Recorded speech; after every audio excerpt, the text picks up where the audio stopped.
Welcome to Vision Pros, the show all about spatial computing, visionOS, and getting work done on the Apple Vision Pro. I'm Tim Chen, host of the show.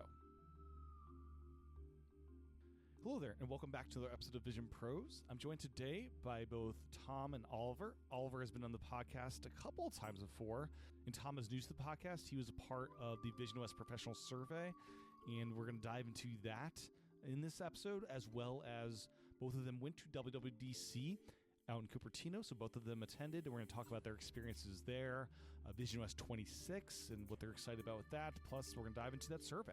So lots to dive into in this episode of Vision Pros. If you'd like to support this podcast, you can do so over at visionpros.fm/Patreon or by subscribing in Apple Podcasts. My great thanks to everyone that supports the show. With that, here's my discussion with Oliver and Tom. Enjoy. Welcome back to the podcast, Oliver. Thank you for having me, Tim. Third time. Lucky. Third time, yes. And exciting season. We're in visionOS 26 time here, and a lot to dive into outside of that as well. And we're also joined not just by you, but by Tom as well. Welcome to the podcast, Tom. Yeah, thank you for having me. Absolutely. Can you share a bit on your background since you're new to this show? Okay, so I've been doing XR development for 10 years now. A bit more, actually, now that we're in 2025. And I started with Oculus Development Kit 2, and then I did a lot of projects on the HoloLens, and then on Magic Leap and all the devices that got out, basically. And at the time when the Vision Pro was announced, so WWDC the company I was working for was starting to not be in a good shape financially, so I was looking for the next thing. And when the company closed down, basically I started to think about going freelance for visionOS development. And I've been focused on visionOS for now 2 years, basically, I would say, since WWDC. And so that's pretty much it. And now, I work mainly for clients as a freelance, so B2B, not B2C. And I try to share my knowledge with the community through surveys too, which I worked with a recent one with Oliver. We did a developer survey, professional survey before DubDub to ask kind of the whole ecosystem what they thought about the current, I'd say, their opinion on the ecosystem, basically. And, Very cool. And so a lot of history there in VR and AR devices. How does Vision Pro compare for you to that? All the prior, like Oculus is, I think, pure VR, especially the original ones. And how is kind of your experience? I mean, obviously, it started the whole new era for VR when it released the Oculus. So, but I would say that the Vision Pro, obviously, after 10 years, it's much better than what we had before, and it makes sense. But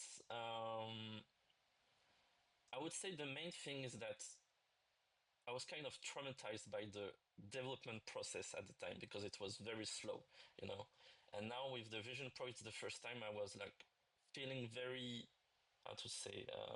efficient, basically, because the tooling was there. Meta has good tooling too. I can't say, but I really the tooling, the developer ecosystem too, with the people at Apple who are very, I would say, they won't help you financially like Meta, but they help you any way they can other than that, which is great, and it's easy to reach them, actually. So as a developer, it's great to have this kind of support. What can I say? And the device itself is, I would say, the hardware has its issues. We all know them by now, but the OS is just amazing to me. And it's really what drove me to focus on the Vision Pro. It's that I believe that the ecosystem will be driven first by visionOS, and all the products that will come after that will be based on a very strong foundation with visionOS.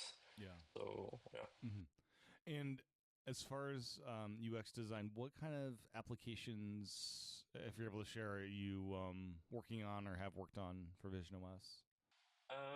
So I did a few personal projects. One last year was kind of, I would say, Reality Composer Pro, but inside the Vision Pro. So Reality Composer Pro is the tool we use to basically manage the 3D scene in for Xcode. But there is no way to actually build them inside the headset. So I wanted to try that with a good friend of mine, Tina, and we built it, and then we kind of dropped the project because we saw many issues with it, and but it was a good exercise, and it led me to have a very good foundation of code and practices for my current clients, who are mostly, I would say, big companies doing tech show events. And I'm trying to really focus on the B2B market myself, because I don't believe the B2C is ready with the Vision Pro hardware, because of the price, and the user base is too tiny to make a profit or make a living as an indie developer. So you have kind of to work for B2B right now if you want to survive. I mean, maybe a few developers will be able to make a living, but I don't know many of them who succeeded at that. Yeah, the portal developer, which I've talked to before, he tells me of, it's like hundreds, sub 500, and that's kind of like, that's gotta be tough. Like, he's probably and that's a strong app, right? Like, that's got a very clearly defined base who are engaged, and yeah, that's like probably one of the bigger apps for people that are using the headset. As we'll talk about in the survey, entertainment's a big category, and PS5 users is a very strong crossover with Vision Pro users in many ways, and strong app, and it's a great app, and I think he's making it work for now, and probably doesn't need it to be his only source of income for now too, which is helpful. But yeah, as Apple's been talking about, the enterprise and business customers, that's a huge market right now, because the cost is, prohibitive. you run that by the family finances, like, no, that's not okay for most people. Yeah. So, WWDC, you both were able to attend. Oliver, you're from Australia, right? And then correct. Tom, you're out in France. Is that accurate? Yeah, Paris. Okay. From Paris, yeah. So a bit of a trip for both of you. Worth it, Oliver? Yeah, so my first one was in 2008, I should say. So when way back, post the iPhone, launch of the iPhone. That's the first year of the App Store, right? Because the exactly. App Store came out in March or April, I think, earlier in the year. So it was super exciting, and that was back when it was in Moscone in San Francisco. And I went to a few of those while it was there, and then San Jose, and my last one prior to this one was 2019, so the last one in person with the week-long event. So that was really amazing. And then I hadn't had the opportunity to go again through the lottery and so on. But then I got the opportunity this year, so it was great to go and visit Apple Park. And very different type of event, but amazing to bring the community together. And it was a great week.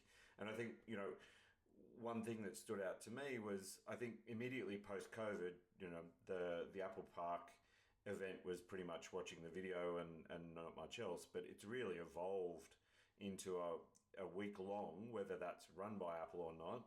There's a whole bunch of activities that are going on, community kit, there were the interface events, and so on. So even if you weren't at Apple Park or didn't attend some of the sessions then there was so much to do around, and that brought a lot of the community together as well, right? So it was a lot of fun to be in Cupertino for the week.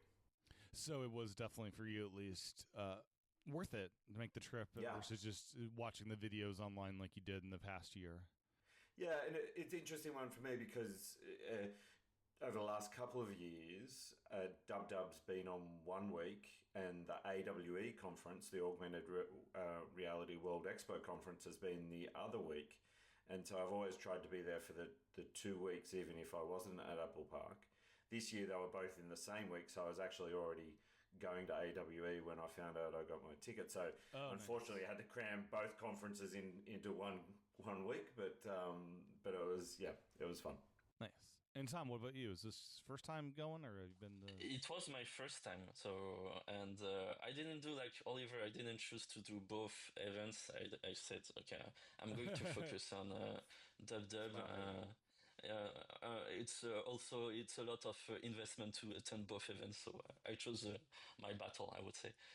It was it was my first time, so obviously it was amazing to be in Cupertino for the first time too. I haven't been much in the Bay Area, so I discovered a lot, and there were so many people to meet also during the week, so it was an amazing opportunity to meet fellow visionOS developers and Apple engineers, and to be able to meet Oliver again in person, and also Yuki, who helped us do the survey, and so the three of us could hang out again. And it was, and the announcements during that were really good too for us visionOS folks. So pretty happy about this week, to be honest. Yeah. Nice. And Oliver, the other conference, was that in San Francisco, or where is that located? It was in Long Beach in Los Angeles. Oh, that is more of a trek than I would think. Luckily, I got the flight from San Jose up to LA, so that was all right. Okay, and that's where Evan Spiegel announced the Snap consumer glasses will be out next year, and there was a whole bunch of stuff going on there, a lot of spectacle stuff, etc. And the Vision Pro was prominent there as well. How did that conference react to not visionOS 3, but 26? Yeah, because I got there late, I think I missed a lot of the discussion.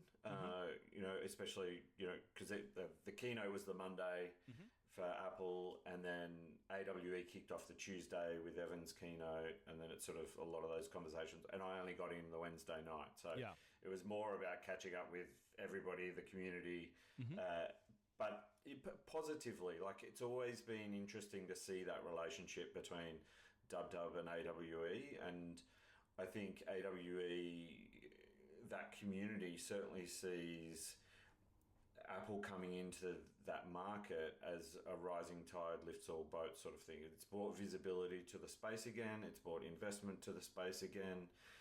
And so I think that's great. And of course, not only with Snap and they're releasing their Spectacles 5 late last year, and then now talking about consumer glasses next year, but also Android XR, Google did a big presentation there as well that unfortunately I missed. I watched it on the video. A lot of their all their videos are online, so you can go and check those out. But that was sort of more an evolution of what we've seen presented so far about Android XR. As far as Google's operating system, that's coming this year. Is that on schedule? We're waiting on a device from Samsung. That's kind of what's holding them back, right? Exactly. Yes. So they had one in a glass case rotating. Nobody seems to be willing to put a date, and they've been talking about it for a while now. So I'm not quite sure what's happening there, but it'll be interesting to see when it actually comes to market. Yeah, and I wonder. The widgets in visionOS 26 are phenomenal. I've been using them more and more. I wonder how long. Do you think that's something Android XR will be able to rip off right away, as well done as Apple's are, seemingly? I mean, they can do it for sure, but can they do it better? I don't know. It depends. So far from what I've seen, and I didn't try the device, so the Project Muon. I only tried the simulator inside the Android Studio. I think they do need to catch up a bit on the UI UX side, I would say. but that's my opinion based on the simulator. So I would have to try the device itself. But my feeling is that they have some catching up to do, because visionOS has been out a bit and they had time to fine tune it. And as we've seen with visionOS 26, it was a great update with the widgets and the new control center too. They're already improving the experience a lot, and so I have my doubt that they really can catch up that fast on that side. Yeah. And I think that was another thing from WWDC. One of the key takeaways, I think, was that there's obviously been a narrative around the Apple Vision Pro, and that maybe, people keep saying, oh, Apple aren't building anymore. And it's like, well, yeah, they stopped building the iPhone 1 at some point as well, right? So the fact that Apple clearly showed their deep effort on a range of aspects that us as the community have been asking for over the last sort of 12, 18 months, I think shows that this is very much in flow. And the speed of progress that they've made since launch has been phenomenal. Even in between the major OS updates, there's been releases like, the Mac in screen and things like that. And so I think they're really making progress at a great speed, and that makes it harder for anyone to catch up, whether it's Google or whoever, right? There's a level of detail in aspects like the widgets that they're certainly not final. There's still a lot of room to improve, but they've really clearly thought through some of those finer details that makes it harder to catch quickly. They do stick really well, those widgets, and I've only had a couple bugs where it's like, oh, this just needs to, fix this here, please. It happens. Yeah.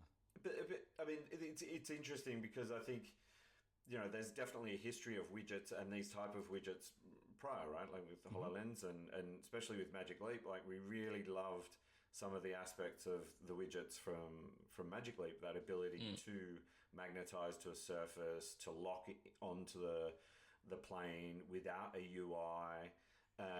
And that was certainly feedback that we were providing to Apple, and I'm sure lots of other people. So it's just those little details will make a significant experience in that spatial computing experience of having those widgets embedded in the environment. Do you think there's ever going to be widgets in visionOS that are on horizontal surfaces? I noticed I can't put it on the ceiling or on a desk in front of me, something like that. So it's mainly for walls I've experienced so far. You can put on desk though. You can attach it to horizontal planes, but it doesn't sit horizontally. It sits standing up. Oh, essentially. Okay. So ceiling doesn't sort work of like an because angle. Ceiling doesn't work because it's you can't go you can't defy gravity. You could hang it off, I suppose. Maybe that'd work. Yeah. So it depends. But I think, so if your question is, could you ultimately lock a horizontal widget onto a horizontal plane? Maybe in the future. It doesn't feel like it was a priority. Right. I think they've certainly got the technology there to do it. Whether there's a need, I could imagine that it would be a useful thing. But maybe that's Vision 27. Yeah, I also wonder for the desk experience if we'll have widgets that are three-dimensional, like a real clock just sitting there or something like that. Oh, yeah. Like day ahead almost. It might happen. It's funny because it's kind of what was promised by Meta, with augments a few years ago, 2 or 3 years ago, I don't know.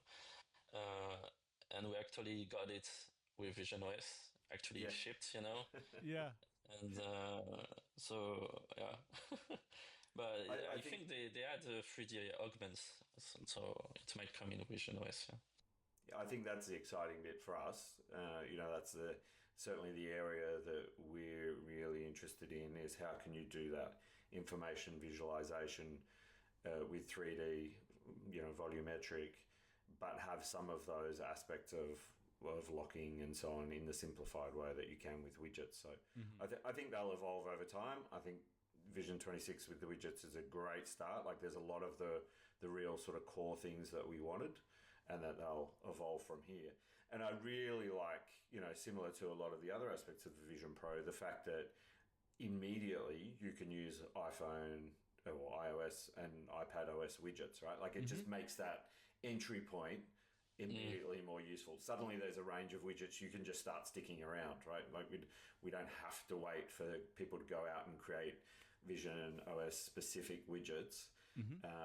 And I actually think it's a really good opportunity for clients who already have an iPad app or have an iOS app to start playing with that and to see what content makes sense in a spatial computing experience that we can convey through either the widgets we've already got or make specialized widgets for Vision OS, but still based on the different on the content that we've got in our app. How can we make it more useful across the different platforms?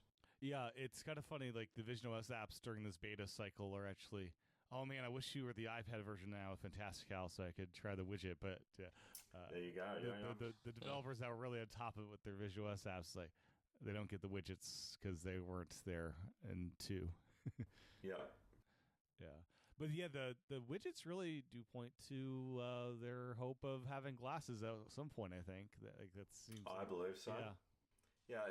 Having these bits of information spread throughout our environment to be able to spatially lock them into position, between different rooms or different geographies, I think it's very powerful. It's that ability, for those of us and the three of us, I'm sure, who wear the Vision OS frequently, in real life, you start glancing to those information spots where they exist in the Vision Pro, but they're not there in reality. It's like, oh, where did that clock go? There's a clock there for all morning, and now it's not there. So I think once we get to glasses, it's going to be very interesting. Yeah, the clock is so beautiful and useful, and it's funny because it's clearly, I wonder if they'll expand, like the Apple Watch face gallery. But it's basically the Apple Watch in a big form factor. And what always gets me is the second hand is just always rotating. It's always alive. I don't have to turn my wrist for it to like wake up. It's just a beautiful clock. Tom, how many rooms do you tend to use your Vision Pro in? Is it, your main room you develop in, or do you kind of wear it around different rooms of office and house? Okay, so I'm in a small apartment, so Yes. one room. Paris. But Paris, that is true. Yes. It's very expensive to have a big apartment. But hopefully, betting on visionOS will allow me to afford a bigger apartment. Yeah. Yes. But no, I tried in an office, like in a few rooms, and it works quite well, to be honest, in that setting. But actually, I didn't have much experience using multiple rooms with the widgets. I tried during the dub to place widgets on the visitor center and come back to it later. And I had at my hotel room, I had my widgets, and then at the visitor center. And I placed them in my hotel room and they stayed there.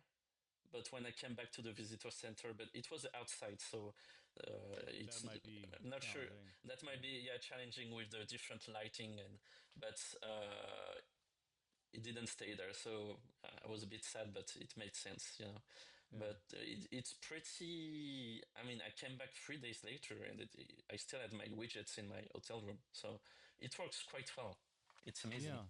And it's noticeable now, right? That you get the little indicator up the top of the field of view, and you can see, it's looking for what space I'm in, and then you move rooms, and it flashes again. The location indicator. And it goes. That's what it's doing. Yeah. Okay. Yeah, exactly.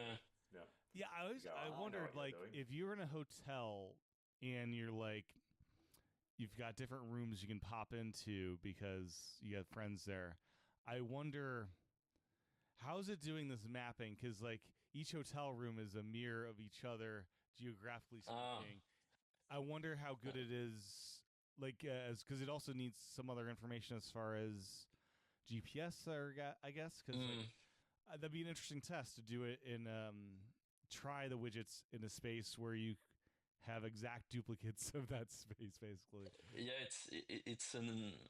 back in the day when I was using HoloLens, we had this issue, like because we created like a immersive experience in a old bunker in Paris, and there were like different rooms, but some of them like were kind of the same, and we did have this issue where it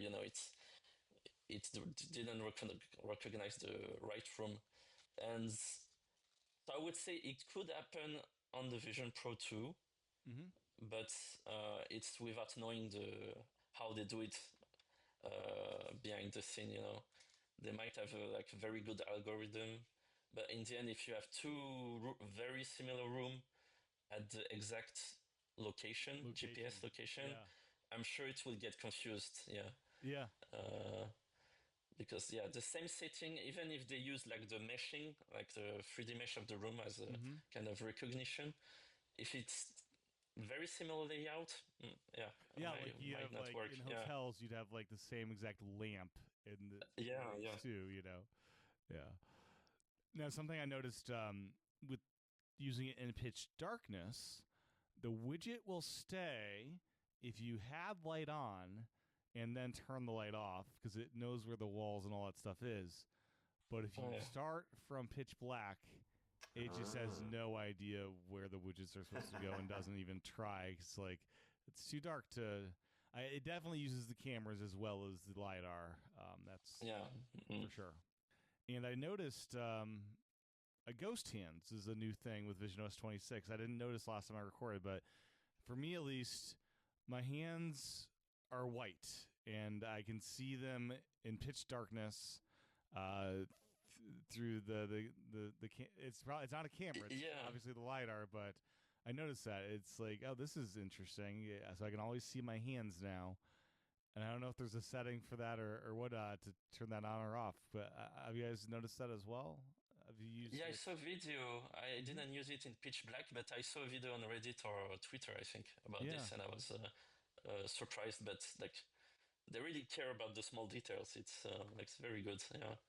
Yeah. Overall, I like it. Sometimes it's like I just want to be in the dark here. I mean, can't see my hands.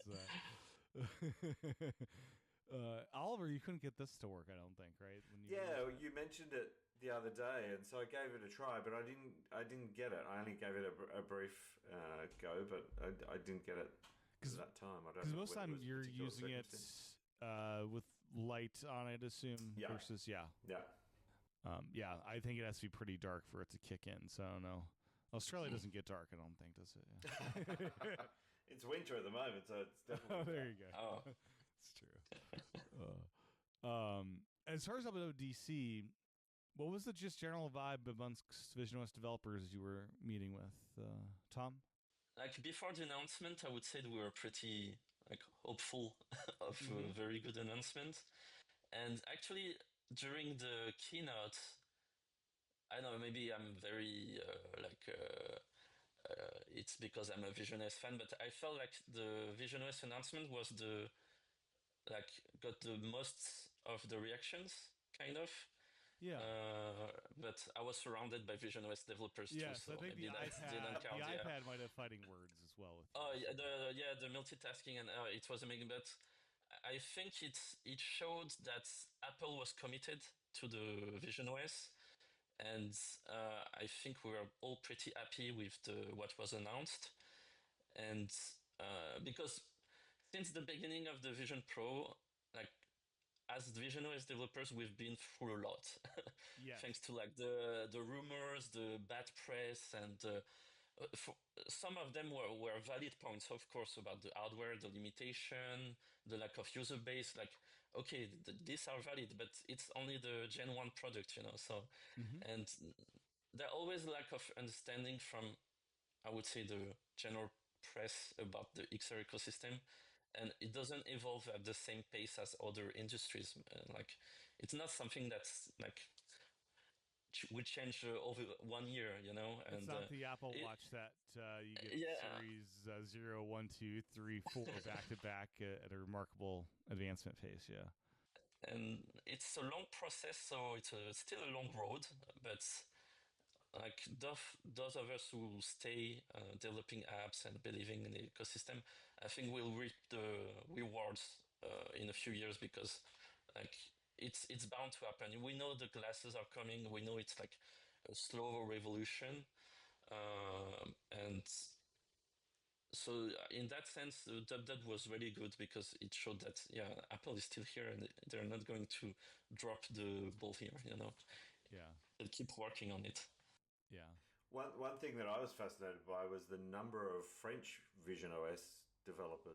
There seems to be a significant, like, there's definitely a crew that. Yeah, I don't know why. Obviously, there's a lot of Americans, but there was a lot of French. Yeah. It always surprised me that, like, last year there was this hackathon organized for visionOS, and by Cosmo and Matt Earl and maybe others. And in Paris, we were like, I think we had a local meetup, and we were the most developers in a local meetup for this event. And I've seen in Paris or in France, we have a pretty. It's not a huge community like iOS, of course. Like visionOS is a small community, but still we have a pretty decent community compared to other countries. Yeah. Any ideas on why? Do you think, Tom? I had a discussion about this, and it's maybe the fact that we have a lot of companies in industries that are interested by the Vision Pro, like luxury brands like Chanel and all these brands do have a need to, Balenciaga, all these brands add apps on the Vision Pro at launch or during the first year, So I think it led to an increase of visionOS developers, of course, to create these apps.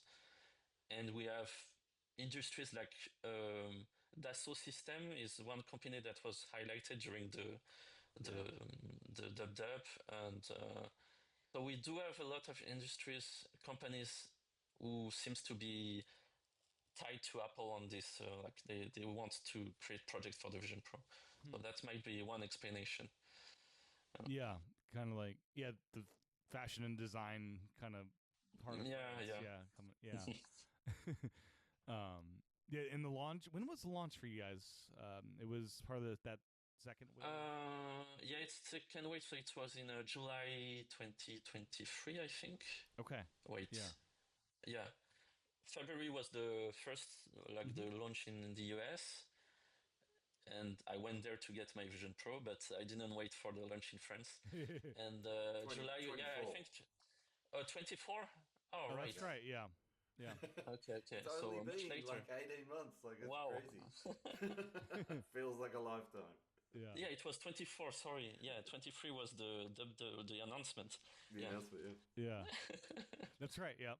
Yeah. It is wild. It's been just a year and whatever. And we're at visionOS 20. Yeah, we're at visionOS 26 now. So the whole concept of that was rapid, right? Yeah. Right. Yeah. From 1 to 26 in 18 months. Yeah. The 26 we have more than 20 years of experience now. Yeah, it gets me the most. visionOS is like, we can't even have 3. We get jumped to 26. Yeah. As far as development stuff, what things may have gone under the radar for a lot of people as far as new APIs and stuff that when we were at WWDC, people are pretty excited about being introduced? I think some of the enterprise access being opened up, like camera and stuff, is probably powerful. That can be opened up for just enterprise apps, or is that in consumer apps now? Some APIs were open to the public, so I think it's the neural engine access and the UVC camera access. So the camera access is very limited because you need a developer strap and you need to connect the USB camera to the headset directly. So it's not like the front camera access that you get for the enterprise APIs. But you can hook up an external camera to the Vision Pro now? It was before only for enterprise, but now it's open for everyone. Yeah. It's very limited. I think it's a very limited kind of cameras you can like this USB 2C. I don't know what kind of camera, but it's on the documentation. It says what camera, so it's very small. You can't connect like a 4K camera. I think. I see. Yeah. With the developer strat. Kind of like webcam style cameras almost. almost. Yeah, more like very small webcam HD cameras, I think, the limitation. Okay. And what kind of apps do you think will be created from that? I mean, it's got to be a limited use cases. You need a developer strap and...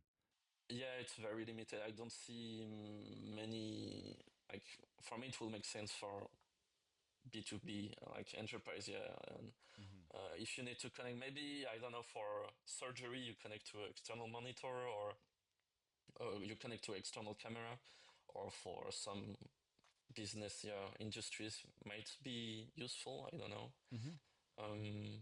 But to return to your previous question about the APIs that open new possibilities, I think the improvement in SharePlay, local SharePlay, is a very good one. Like, because before you couldn't do a experience that was shared on the same location, didn't work. So now that's a very good. I don't think it was under the radar, but it's a very good improvement because this will open possibilities. And globally, the improvement in SharePlay and the one of the reasons, for example, the app I built with my friend last year, we kind of stopped is because we had many issues with SharePlay actually with our use case, and I think now it's possible to do what we wanted. So I hope it will open possibilities for other devs too. Yeah, SharePlay is all over the place. Like on every window, you have the close button, you have the grab button, and then right next to it on the right, you got a little SharePlay button. I'm curious about that that approach. It seems very in your face. It seems like some people will use that constantly, but some people will probably never touch that, or if they do, it's an accident. Yeah, it feels like something that, I mean, previously, obviously, you had to have a shared experience and then the share access would pop up, right? Whereas now it's like they're encouraging you to go, hey, there's a button just here, you can share this at any time. But I think, you know, it feels like something they're trying to warm us up to rather than something that's, you know, obviously, again, coming back to the number of devices and what are the chances that you're going to be surrounded by people or you need to connect for that particular thing.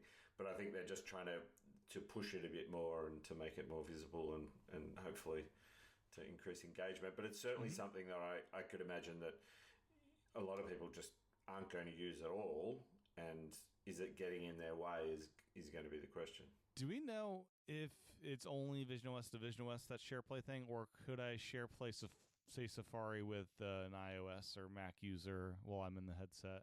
Or another instance, more pedestrian, is I'm watching Apple TV on the couch, my Vision Pro, and my family's watching on Apple TV. I don't know if SharePlay would work in that context. I think you do. You can share. You can do SharePlay with different devices. I mean, that's so if you have if you have like just like a FaceTime call, if you're on the Vision Pro, you do a FaceTime call, and the other person will just see your persona. And if you share an activity, maybe not everything, because if you try to share immersive experiences, I'm sure it will not work, obviously. But I do think for some universal apps. Yeah, it should work, I guess. For watching movies, maybe too, yeah, for sure. That's the main use case. Well, the interesting thing around that is all the different types of have you got the app? Like I've got the Disney app. Have you got the Disney app? Right. And then are you subscribed? Am I subscribed? Are you in the same region? Because I think that's exactly. Yeah. Which in Australia, and I assume France as well. You know, we're dealing with a lot of people from the US, but we've got very different, you know, content licensing sets. Yeah. You know, you got to go through and work out which ones have we both got for the app that we try. Yeah. So I think that'll improve over time, but it's Yeah. And then the developer strap seems to be getting more and more useful. I heard the other day that Ethernet over that developer strap is now possible and works.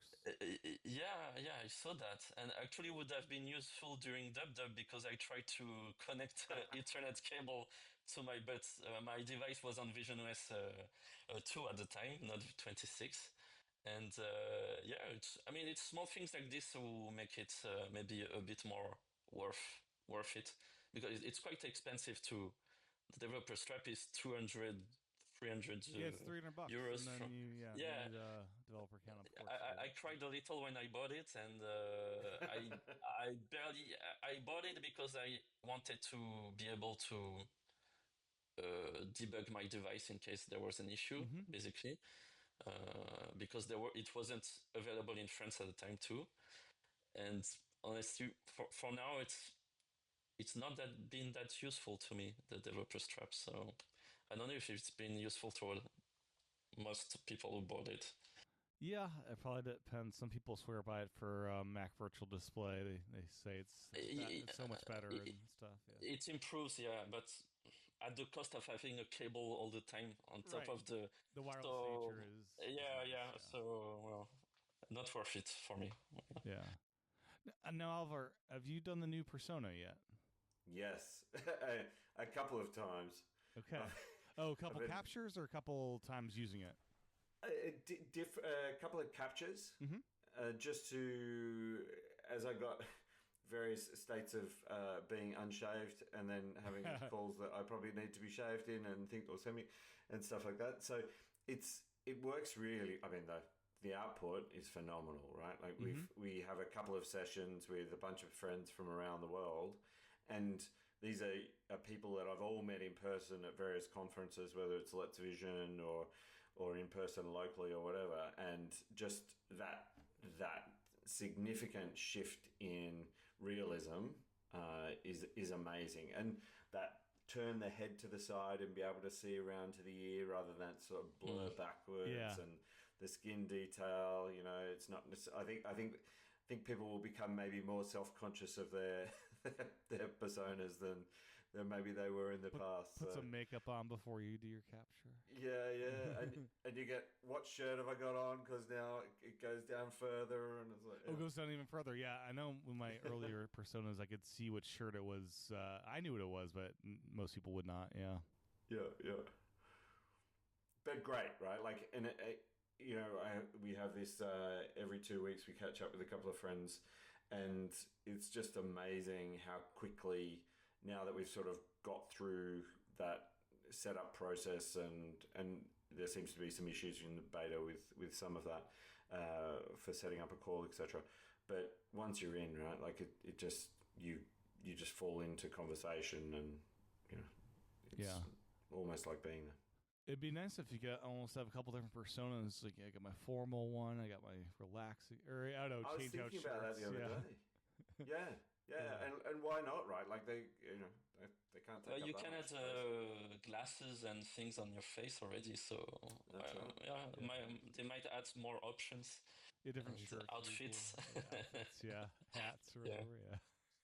Shaved, unshaved, you can do the different scan. Yeah, but the progress has been really rapid on the personas. Like, at first they were amazing. They were okay, but now they're another league. Yeah, it's crazy. Yeah, and I don't think anyone was expecting it, right? Because they got so good so quickly, it was like, well, that's definitely good enough. And then when they did that slide in on the keynote, and you're just like, oh wow! Wow, yeah, very impressive.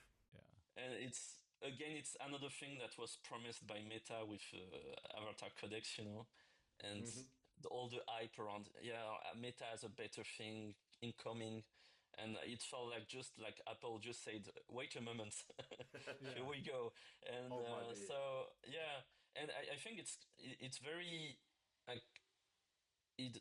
like the strategy of Apple of like, we don't tell, we show, it has much more impact than just like, I love Meta products, but the way they handle the communication is like, hey, we have something great that will come in 10 years, with like their prototype glasses or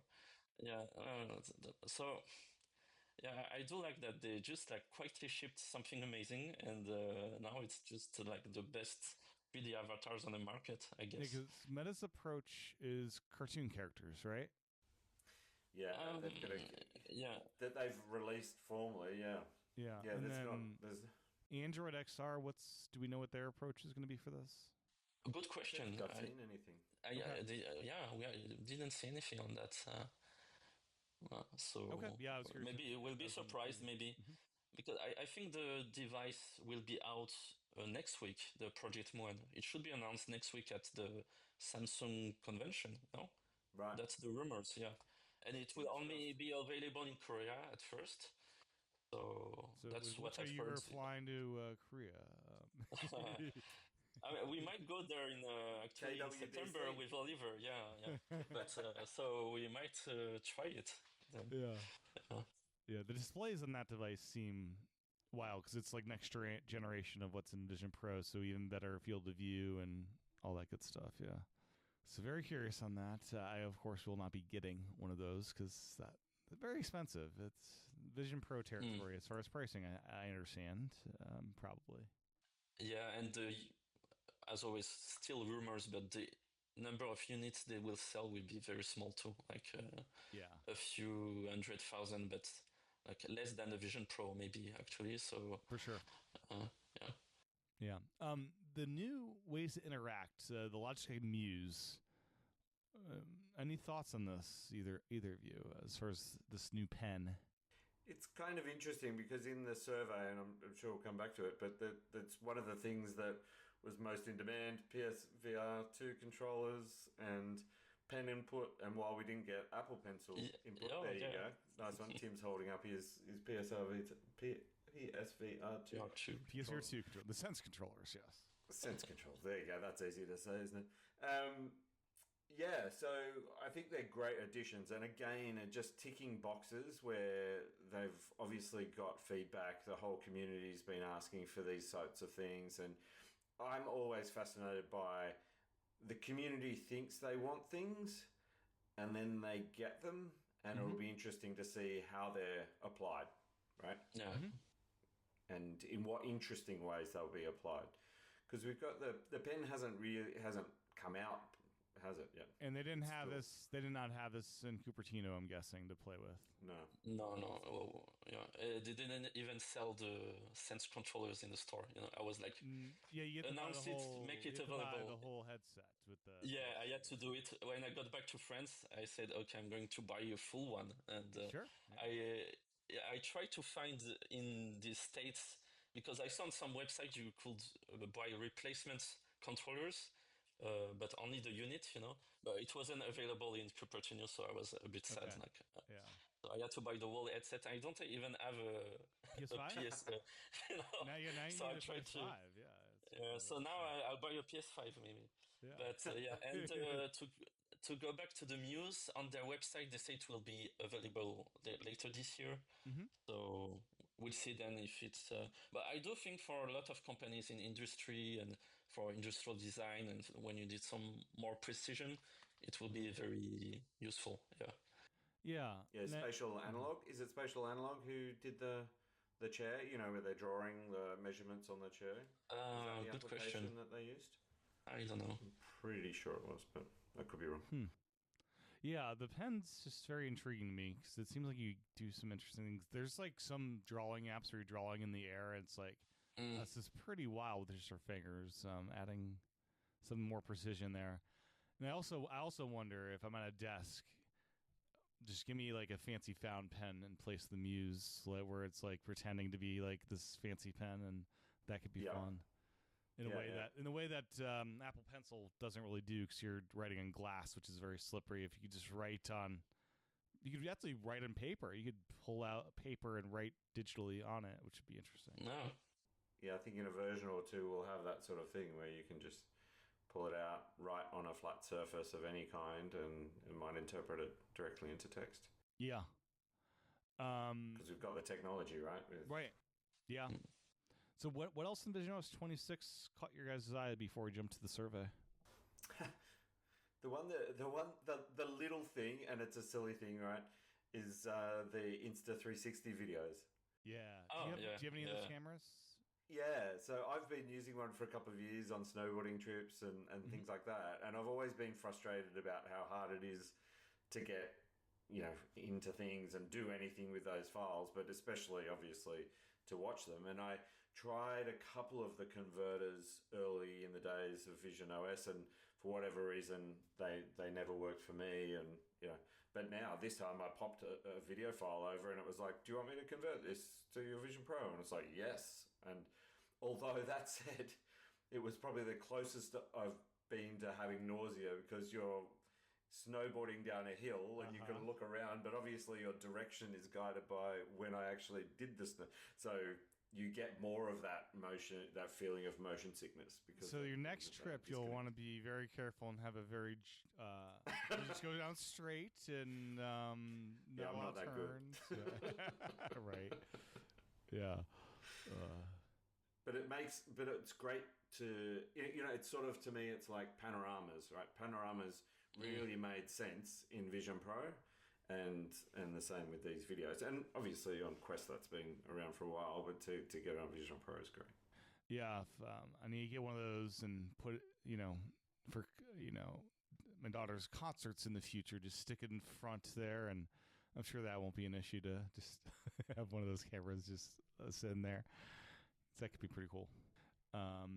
Yeah, anything else? We have folders finally, which I'll probably just put all the apps I don't use regularly in one big giant folder. So I'll have, yeah, I don't know. I haven't actually found the time to go through and do it yet. I'm sort of putting it off because I know it's going to be an arduous task. Yeah, it seems like it's quite the challenge to move these apps into the folders. I'm not sure if there's a way to. Mm-hmm. I was going to say I might use the trackpad or the mouse. Did you? Oh, I haven't actually tried that. That would probably be better. Yeah. Yeah, because I was just thinking, it'd be easier if it was on the computer because I'd have a mouse, and then I'm like, I'll try the Sense controller as well. Maybe it's even easier. Right? Yeah. Yeah. Yeah, the Sense controllers, I think people will be shocked at how expensive they are compared to just buying a complete headset where you get the headset as well as the controllers. I think my guess is $150 or $200 on that thing, and you can buy the whole headset for, I think, is it $400? The controllers, yeah. I mean, when looking at the price on, I think it was GameStop or something, it was $70 the one controller. Okay. So it will make sense to have them like $150 or. Yeah, Metas are like $150, I think, for a pair, right? Oh yeah, right. I think so. Yeah. So yeah. The look to scroll I'm using occasionally. Sometimes it's on accident though. Yeah. I think we'll acclimatize to that. I think if you persist with it, I'm definitely persisting with it because I do like it, and I want to sort of train myself. I think there's a little bit of that. The interesting thing I saw the other day was horizontal scroll works as well. Yes. I don't know if you've noticed, but yeah. So that was. It seems to only work in visionOS apps, like iPad apps aren't supported with this. Yeah. Locking windows is a cool thing because you actually lock windows as well as widgets. And I could see, like, most of the time I just use it in the same room, but I could see if I went to the office and came home, I could lock some stuff to the office, some at home. Definitely beneficial, and it's those little things that I think people will find their own ways of supporting their behaviors and going, now I can do that. This is what I'm going to do with, and that'll take time. But it's something that you think, does it really make sense? But I think over time it will, and just that broad applicability of being able to lock things into place. More generally speaking, widgets and Windows and more things potentially in the future, then like volumes and stuff, then it would be great. Yeah, the control center we talked about earlier just briefly it's so much nicer. It's having search just be that quickly accessible is so nice because that's a great way to launch apps. So many layers down. So yeah, it was like 3 layers down in the last OS. It's so nice being top layer now. Yeah. Absolutely. So the Vision, the survey, the Vision Professional Survey for 2025. Now, do you need to start calling the surveys a year later now with Apple doing it? Good question. I noticed in the survey, visionOS 3 is a survey response, which will never exist. Yes. Yeah, we didn't know at the time because the rumors of it being called 26. I don't know. It was like 1 or 2 weeks before. Yeah, very close, and we started doing preparing the survey much before that. Yeah, and yeah. So yeah. Yeah, tell me about the survey. This is how many years going with the survey? It's the first edition for this one, I would say. But like I did one all by myself last year because Okay, that's what I thought I heard. yeah, and it was more like a community service, so it was open for everyone.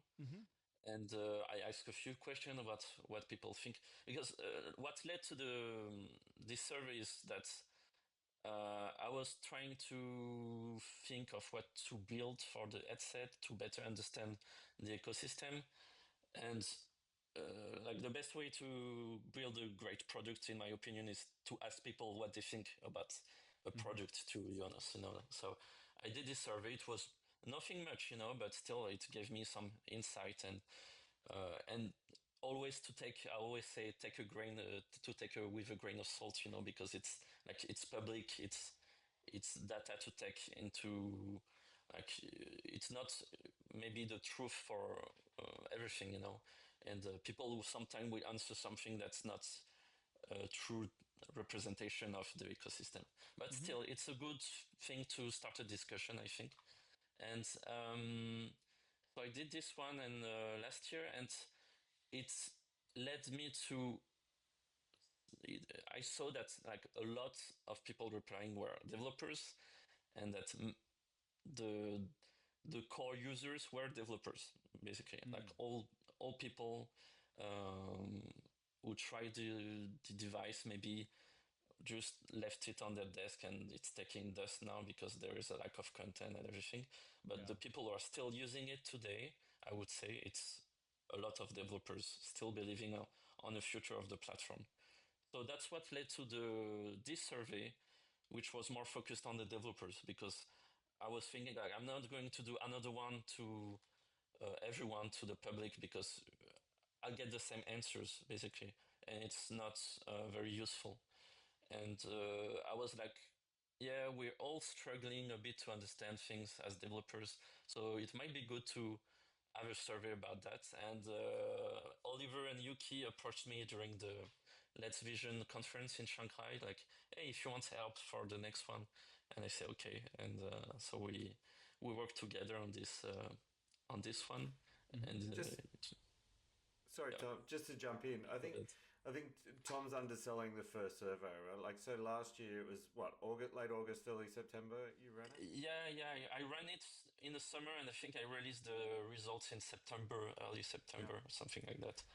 But it was I found it hugely valuable because, again, it's a brand new product in a brand new market. We had no real quantitative insights into what was going on, and as we know with the visionOS community, we're pretty separated, right? Like there's not a lot of us, and we sort of know each other, but that doesn't mean we understand the audience. And while Tom's pointed out, it's not necessarily generalizable. It gave us these amazing insights just into little snippets of things that allowed us to, certainly from my perspective in running the visionOS events that I do in Australia, to talk to those people and say, hey, look, this is some information we have. It's not, everything, but it gives us some insight. And at the start of a platform, that is hugely valuable. And that's certainly why when I caught up with Tom in Shanghai at Let's Vision, it was like, I'd love to be a part of this because it's such a valuable thing. So full credit to Tom for kicking it off. Thank you. Yeah. I'm not good at selling my own work. People have used it. Sorry. Yeah. And no, it was. I was very happy about the feedback I received from the first survey, and I saw it was useful, obviously, and it actually helped me personally to guide my strategy when launching my freelance company early this year, because last year I was more like working on my own things and trying to get a sense of do I go B2C, B2B, what do I do? And this survey helped me like, okay, so B2C is not a good thing right now. It will become one later. Yeah. So it's still worth it to build for it. But if you build a B2C app, be prepared to not have enough revenue. And basically, you have a iOS counterpart app that's a good strategy to think multi-platform. It's what Apple also suggests to people. Like think of the Vision Pro app as an extension of the user experience you have on another device, so iPad, iOS. And I think it's a pretty good strategy to prepare for the future. But but some apps are like, this only makes sense in Vision OS. Yeah, or that's have an iOS app. My opinion is that like the most useful apps on the Vision Pro will still be like very focused on the Vision Pro, and it doesn't make sense to have maybe a counterpart. Or if you have an iOS app, it's more of a companion app, like maybe to, I don't know, if you scan the 3D room, like a room with the Vision Pro, and you get the 3D file on your phone, like that's the kind of thing. Maybe it makes sense to have a companion app. And but yeah, I do think that if you wear a headset, it's because you want an experience that can only happen in a headset, and you can't have that with the iPhone. And some people will say, "Oh, you have AR kit, reality kit on the iPhone too," but still, you don't have the sense of immersion. You don't have the same level of details, and that's why you buy your headset instead of keeping your iPhone. Yeah, those years and years of Apple, like, oh, you can hold up an iPad and look at Legos on the table in front of you. Like, no one's doing that. No one. Yeah. I mean, there are some experiences that are good for museums, and of course, it's useful the iPad for some kind of AR, but it's I would say it's pretty limited. Yeah. Yeah, like you get tired of holding it, and you're not. Yeah. Yeah, you don't want to look through the little screen. And you don't have the sense of depth you have in a headset, obviously, because it's only one screen. So yeah. Yeah. What surprises, I guess, did you find in the survey this year? Anything that really stood out as like, oh, that's an interesting thing that came back? Like, I would say most people are very focused on native development, so not using Unity. So it's kind of a surprise because I thought maybe more people would work with Unity and pay the Pro license, which is quite expensive. But actually, it's not that much. Like I think it's 80% of people use Swift, Xcode, and Reality Composer Pro from the survey. So it's quite a big number. But it also makes sense because when you build for Apple, it's kind of always better to use their tool if you want to get promoted, I feel. So surprised but not surprised, but yeah, I'd imagine game developers would use more of Unity and stuff versus for sure. For very complex experiences, Unity is still the tool to use. Yeah. And you can use Unity with Swift, like if you're doing like a spatial environment inside of the app. Is that a thing? You can, you can use Swift code with Unity. Yeah, it's they did that. Yeah. Yeah. Well, one thing I was a bit surprised on, 19 people are already experts in development for visionOS 2 years on. It's very to-do platform expert already. I don't think... Well, maybe it makes it easier to be an expert, right? There's less history to... you can either have two mindsets. Either I'm a beginner because this is new, or I'm an expert because there's not as much to dive into because it's so new. I mean, I guess if you know all the APIs well, you can call yourself an expert. It's not bound to years. Because, okay, when you see like a job posting, like, hey, we need experts 10 years experience with the Vision Pro, we're like, it's been out for a year and a half, so please be patient. But now that it's visionOS 26, I can say like I've been developing since visionOS 1, and people will say, "Wow, impressive! You're like such an expert." Yes. So no, it's not surprising that some people cannot call themselves experts because I know if you really like. I'm thinking about like Joseph Simpson, for example, who posts so much about it. So if we can't call him an expert, like it's I don't know. I guess if you are living day in and day out developing stuff on this, you probably are an expert at this point with how new it is as well.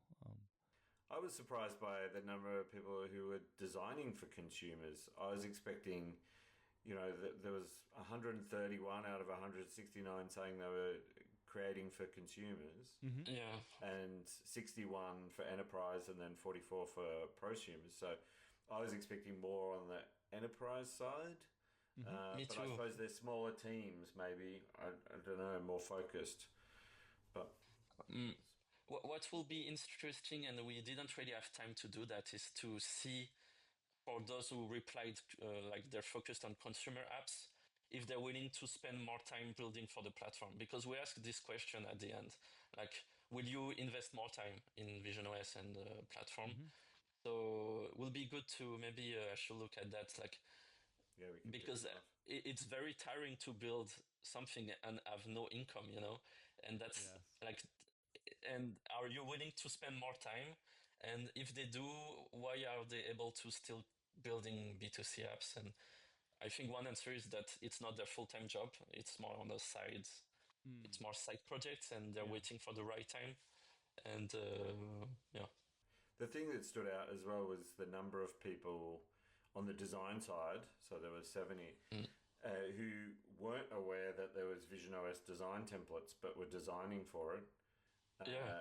There's obviously a big bias towards Figma over Sketch, and it sort of splits. Like, if you do know about templates, you either use the Figma one or you purposely don't use one. But I was really surprised that people, and I think we see that in a lot of the apps that come out that don't use some of the basic UI elements and go and create their own menu structures and things like that, which it just feels like a whole bunch of extra work when you could be leveraging things that make it easier for people to use. But obviously in some cases that doesn't make sense, but in some it does. And I saw this firsthand with some of my clients that I always say, hey, there is this resource like this Figma, take a look at it, might help you design the thing. And a lot of people don't know, because I think a lot in the industry came from the Unity background, maybe. So they're not used to the guidelines of Apple, and they don't know that there are resources, there are ways to do things kind of that are pushed by Apple, and so they don't know the tool and they don't know how to apply the guidelines too. So there's a lot to, I would say, on the design side, there are a lot to learn for people who never built for Apple ecosystem. Yeah. It seems like LinkedIn's pretty popular. I need to get on that more. Yeah, definitely. So it was like 27%. And I think there's some overlap there. LinkedIn general and 12.1% LinkedIn the groups, like a very large percentage of where people are engaging with other visionOS professionals. Now, just to be super clear, they could be the same people, right? So you could tick both. You could do multiple responses. Yeah. It wasn't just your primary one. It was just okay. Exactly. So you could select all of them if you were doing all of them. Okay. That makes sense. I thought it was fascinating. We sort of asked what are the biggest barriers to creating visionOS applications, and of course, the money aspect was the biggest one, being funded. Who has the budget to actually buy the hardware and the licenses, and obviously ultimately the apps, but that awareness and education and ideation were really key aspects that are barriers as well. Just people's understanding of the Vision Pro, and again the narrative that we've heard out that they're not making any more and that's going to be it, etc. And then why would you use the Vision Pro, and then how do we quickly create concept apps to sort of express of a particular client so they can see what the value is for them as opposed to seeing out other apps. So I thought that was interesting. And most people surveyed, there was either no change or they're going to be increasing their resources and time towards it significantly. How much is it? And that was before the announcement. So to take into context, it's like everything. Like the survey was before DubDub, so it would be very good to see that our people are more, the people who say they would not invest more, or did they change their mind? Did they get reassured? Would be very good to know. Yeah, and both the ratings of visionOS and Vision Pro. And again, it's a very biased sample, right? Like these are people that Tom and Yuki and myself know, and are obviously we're all invested in Vision Pro. So, but it was very positive, and visionOS was rated more highly than Apple Vision Pro. So that's good to see that people believe in the platform, though not that much higher. And then that everyone's very bullish, as you say. You know. Well, anything else on the survey worth mentioning? I mean, we asked the question about new hardware that people hope to see during WWDC, and I guess like there are recent rumors about what will be the roadmap of Apple.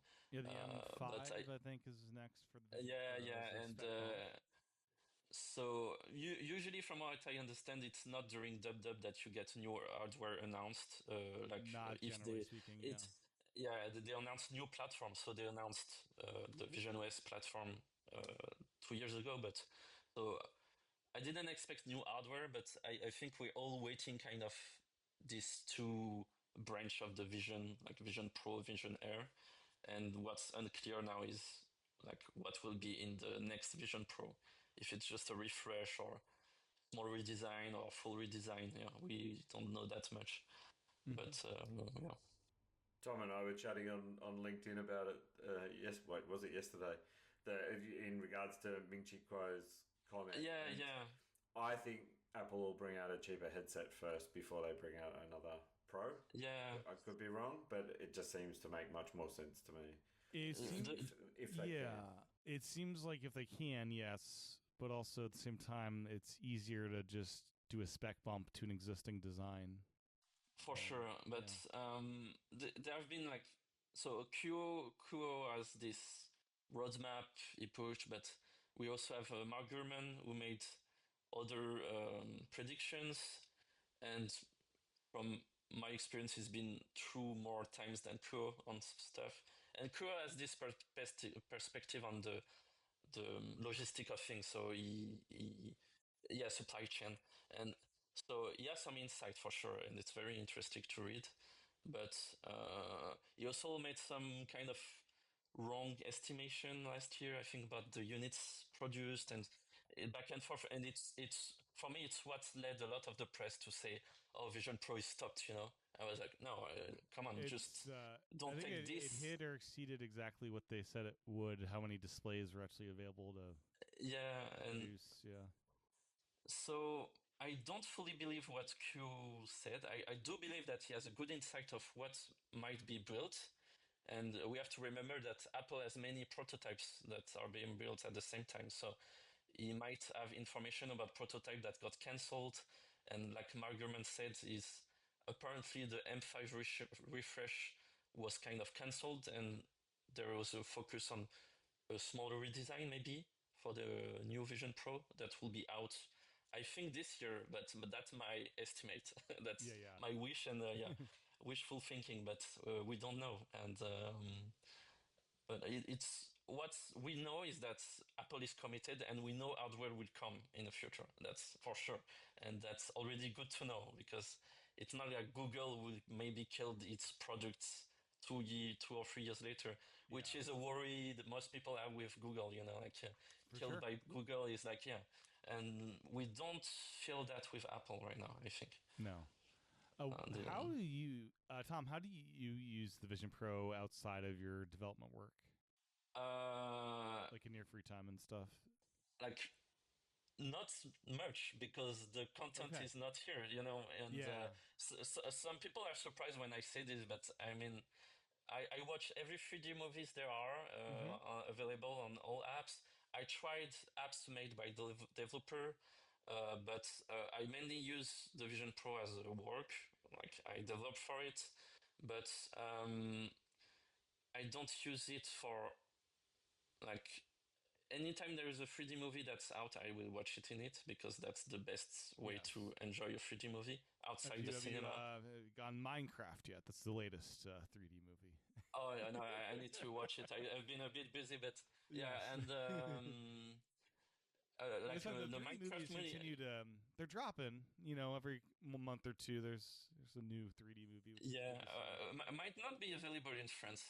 I'll have to check because of the Oh yeah, the licensing stuff. regionality to it. Yeah. Yeah. I'll have to check.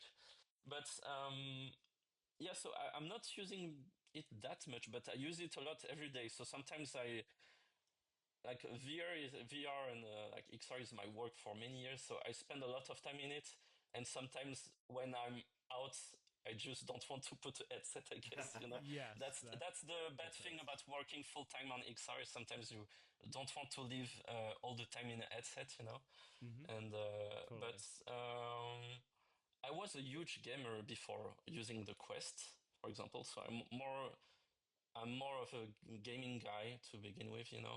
But like the Vision Pro is not the right headset for that. So if I want to do gaming, I would use my Quest 3. Or Obviously. your PSVR 2. Now, yeah. Now I have to try a few games who are like I think there is a ping pong game that will be out with the PSVR controllers for the Vision Pro. So I have to try that. Do you have a gaming PC by any chance? Yeah. Because there's an adapter for PSVR 2 to use the headset there as well, if you'd like. Oh, okay. So I'll have to check that. Yeah. It's funny because I wasn't that much into Apple products before, to be honest. Okay. And I'm really new. Yeah, I developed for Apple because for work, but it's only been 3 or 4 years since I'm full Apple now. iPhone, watch, and everything. And I was very critic. Like I was a good. Like I would say, oh, it's too expensive. It's not worth it. And now I'm only using Apple products. So it's a bit funny when you think about it. So the Vision Pro, a very inexpensive product, was a good gateway drug. Kind of. But outside that, I do think that what led me to really invest so much time in Vision Pro is that it's still like my opinion. Of course, it's still the best OS out there, and the strength of the Apple ecosystem that I didn't really understand before I was a user of Apple products. And you don't have, you have that on some Samsung products. They have their own ecosystem too, but it's kind of different. It's not the same, I feel. So there's really Apple is well placed, I think, with the ecosystem and the products to be a very good player in the XR ecosystem. I'm not saying they might not lead the market because Meta is still like very much the leader there, and they might stay there, but they might have a very good chunk of it. I'm pretty sure of it. Yeah, and Meta entirely gaming, I would say, like as far as like what they're using it for. Yeah, I think that it feels like they're trying to stretch into spatial computing, but as we've seen, we've talked about the things that they've talked about in the past and haven't delivered on yet. So that'll be interesting to see. With Google coming into the market again, I think it's going to be great because they'll all push each other, right? And for sure. Yeah. To the benefit. When visionOS was out and the Vision Pro 2, like we saw Meta increasing the pace of updates, for example. Like they felt some competition there. Yeah. And the downside is that I don't know if you've seen the recent backlash from developers, but like the quality of the OS has really taken like hit. Like there are a lot of issues developers are encountering on the Meta platforms. So they've been rushing things out the door. I feel like they've been rushing things, and before, like we said, that Apple is still shipping pretty fast. I would say that they're shipping okay on my side. I don't share the Oliver's opinion on this, but still, they don't ship as fast as Meta, but there are still bugs, of course, but it's still more stable. Like it's a good foundation, visionOS, compared to other OS. Yeah. Even the beta OS, I was scared to install it, but I did, and it's been pretty solid so far. It's kind of a joke because I often say that the more stable version is the beta version of a visionOS because they always push the thing, and That was definitely true with visionOS 2 versus 1. I don't know. Oh, yeah. It's like this is the one that was supposed to ship, I think. Yeah, but anyways, yeah. Well, anything else before we wrap it up? From me, I think we're in for an exciting ride over the next 6 months. Yeah. I'm really waiting for September, October to see what will be announced, because I'm pretty hopeful that they'll announce the M5 and with it maybe the new Mac, new Vision Pro. So I think usually September is more of iPhone announcements. Then October, November would be so maybe it will be October, the announcement for the Vision Pro might make more sense, but still with the competition with the Project Muan and everything happening on Google's side, I think it's like a very good moment to be in XR again, because like it felt like the previous years were like, it's still harsh, but like there is competition again that's like eating up and will be very fun. Yeah, that's great to hear. Well, where can anything you guys want to promote? The survey, is that something I can link to publicly available, or is that? Sure. Yeah, we have a link. I'll give you and you can share. Okay. And Okay. Anything else you want to promote, Oliver? Just LinkedIn, so Oliver W. Or Oliver Weidlich on LinkedIn, but we'll provide a link for that. And then we're on Mastodon, but yeah. It's kind of interesting that a lot of the spatial computing people are still on Twitter. I noticed that. It fascinates me. But yeah. I mean, it's the tech. It makes sense that the whole tech industry is still very much tied to X. And it's still like but like we said, like a lot of good discussions happens on LinkedIn. And it's actually my main platform of where I grow now. It's not X. I've been stagnating on X for a year now, and it's on LinkedIn that I've been growing, and where I've been having maybe more interesting discussions now. So you can follow me on X and LinkedIn. Just look for Tom Krickorian, and you'll find me. Great. Thank you guys so much for your time today. It's been great. Catching up with Oliver and meeting you, Tom, and yeah. Yeah, it was very nice to chat with you both. Thank you, Tim. Great to catch up, and always good to see you, Tom. Well, that's my interview with Oliver and Tom. My thanks to them for their time recording. My thanks to you for your time and attention tuning in.